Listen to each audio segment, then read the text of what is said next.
Selamat datang teman-teman, para calon profesional Kaigo dari Indonesia. Kalian udah kerja keras banget ya menguasai bahasa Jepang sampai level N4. Dan sekarang, pintu karir di Jepang itu udah di depan mata. Tapi, ada satu hal yang jadi fondasi yang akan menentukan kesuksesan kalian lebih dari sekedar bahasa atau skill teknis. Apa itu? Etika profesi. Ini bukan cuma daftar aturan, tapi ini adalah jantung dari pelayanan Kaigo yang membangun kepercayaan dan menjaga martabat. Jadi, pernah kepikiran nggak? Apa sih kunci utama buat jadi perawat lansia profesional yang sukses di Jepang? Tentu, skill merawat dan bahasa Jepang yang lancar itu penting banget. Tapi kunci yang sesungguhnya, yang benar-benar akan membangun kepercayaan dan rasa hormat, adalah pemahaman dan penerapan etika profesi yang nggak bisa ditawar-tawar lagi. Inilah yang membedakan pekerja biasa dengan seorang profesional sejati.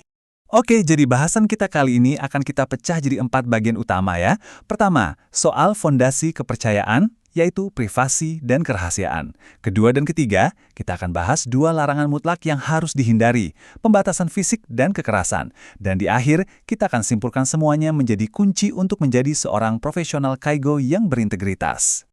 Oke, kita mulai dari pilar yang pertama dan paling dasar, menjaga privasi dan kerahasiaan. Ini adalah titik awal dari semua interaksi profesional kita. Kenapa? Karena tanpa kemampuan menjaga privasi dan kerahasiaan, mustahil kita bisa membangun kepercayaan. Dan kepercayaan adalah elemen paling penting dalam dunia Kaigo. Sekarang apa sih yang dimaksud privasi dalam konteks ini? Coba bayangin, ini soal menghormati martabat pengguna terutama di momen-momen yang paling personal dan rentan. Contohnya, saat membantu mandi atau buang air.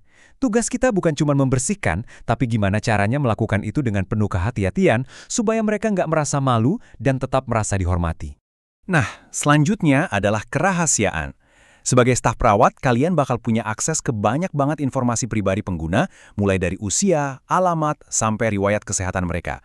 Informasi ini jelas penting banget untuk memberikan perawatan yang tepat, tapi sifatnya mutlak rahasia. Membicarakannya di luar konteks pekerjaan, bahkan ke sesama rekan kerja di ruang istirahat, itu adalah pelanggaran etika yang serius. Nah, ini nih aturan emas di zaman sekarang. Sama sekali, dalam kondisi apapun, jangan pernah unggah foto, video, atau informasi apapun tentang pengguna ke media sosial. Sekalipun niatnya baik atau mukanya ditutupin, tindakan ini adalah pelanggaran privasi dan kerahasiaan yang fatal. Serius, ini bisa langsung mengakhiri karir kalian di sana. Oke, kita lanjut ke level tanggung jawab berikutnya. Kalau tadi kita bicara soal menghormati martabat, sekarang kita bicara tentang menghormati kebebasan.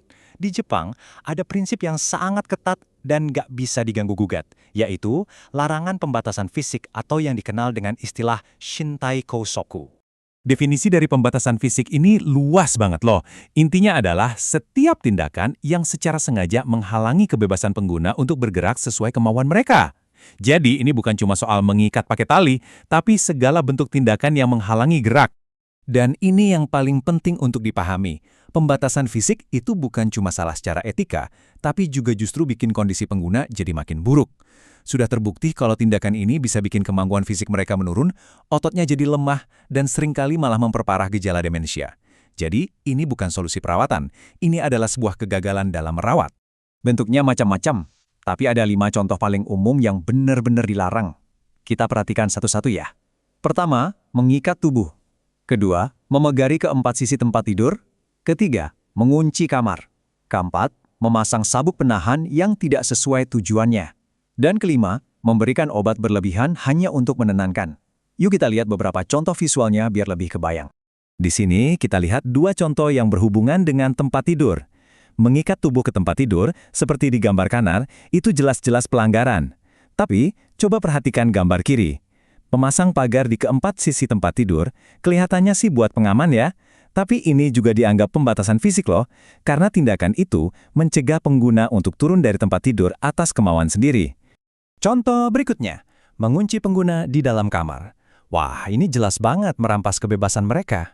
Lalu, perhatikan juga sabuk penahan di kursi roda.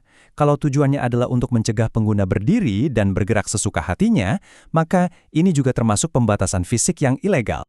Nah, ini adalah bentuk pembatasan yang agak terselubung tapi sama bahayanya, pembatasan kimiawi. Ini terjadi ketika obat-obatan, khususnya obat penenang, dipakai bukan untuk tujuan medis, tapi cuma sekedar biar penggunanya tenang, diam, atau gampang diatur.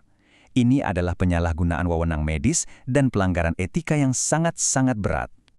Sekarang kita sampai di topik yang paling serius. Setelah privasi dan kebebasan, pilar etika tertinggi adalah tugas mutlak kita untuk melindungi pengguna dari segala bentuk bahaya dan kekerasan. Ini bukan lagi cuma soal etika kerja, tapi ini menyangkut hak asasi manusia. Coba kita resapi kalimat ini baik-baik. Kekerasan terhadap lansia dalam konteks perawatan itu bukan sekedar pelayanan yang buruk atau kesalahan kerja. Bukan. Ini adalah pelanggaran langsung terhadap hak paling dasar mereka sebagai manusia. Dan di Jepang, hal ini diatur dalam undang-undang dengan konsekuensi yang sangat serius. Hukum dan standar profesi di Jepang secara spesifik mengidentifikasi ada 5 jenis kekerasan. Mengenali, memahami, dan yang paling penting mencegah kelima jenis kekerasan ini adalah kompetensi inti yang wajib harus dimiliki oleh setiap staf kaigo profesional. Kelima jenis kekerasan ini cakupannya luas banget, mulai dari yang kelihatan jelas sampai yang sangat tersembunyi. Ada kekerasan fisik, kekerasan psikis, lalu ada pengabaian atau neglect, kekerasan ekonomi, dan kekerasan seksual. Mari kita bedah satu persatu supaya kalian bisa mengenali dan mencegahnya secara efektif. Di sisi kiri, ini yang paling jelas, kekerasan fisik, tindakan apapun yang menyebabkan rasa sakit atau cedera di tubuh pengguna. Tapi di sisi kanan, ada kekerasan psikis, serangannya ke jiwa, ke mental. Ini bisa berupa hinaan, bentakan, ancaman, atau perlakuan apapun yang merendahkan martabat dan bikin mereka menderita secara emosional. Dua-duanya sama-sama merusak. Selanjutnya, kekerasan itu bisa terjadi bukan cuma karena kita melakukan sesuatu, tapi juga karena kita tidak melakukan sesuatu. Inilah yang disebut pengabaian atau neglect. Secara sengaja tidak memberikan perawatan, makanan, atau kebersihan yang mereka butuhkan. Di sebelahnya adalah kekerasan ekonomi, menyalahgunakan atau mengambil aset dan uang pengguna untuk keuntungan pribadi. Ini adalah pencurian sekaligus pengkhianatan kepercayaan. Dan yang terakhir, yang sama sekali tidak ada toleransinya, adalah kekerasan seksual. Ini mencakup segala bentuk tindakan tidak senonoh atau kontak fisik yang berkonotasi seksual tanpa persetujuan. Tidak ada area abu-abu dalam hal ini. Ini adalah pelanggaran berat terhadap tubuh dan martabat seseorang. Baik, kita sudah membahas apa saja yang harus dihormati dan apa yang mutlak dilarang. Sekarang, mari kita rangkum semua ini menjadi sebuah panduan praktis tentang bagaimana menjadi seorang profesional kaigo yang berintegritas dan dihormati di Jepang. Coba deh, pegang teguh 4 pilar etika ini di setiap langkah karir kalian. Pertama, selalu jaga privasi dan kerahasiaan sebagai dasar kepercayaan. Kedua, jamin kebebasan bergerak mereka, tolak semua bentuk pembatasan fisik. Ketiga, jadilah pelindung mereka dari segala bentuk kekerasan tanpa kompromi. Dan di atas segalanya, yang keempat, selalu utamakan martabat dan hak asasi manusia setiap pengguna.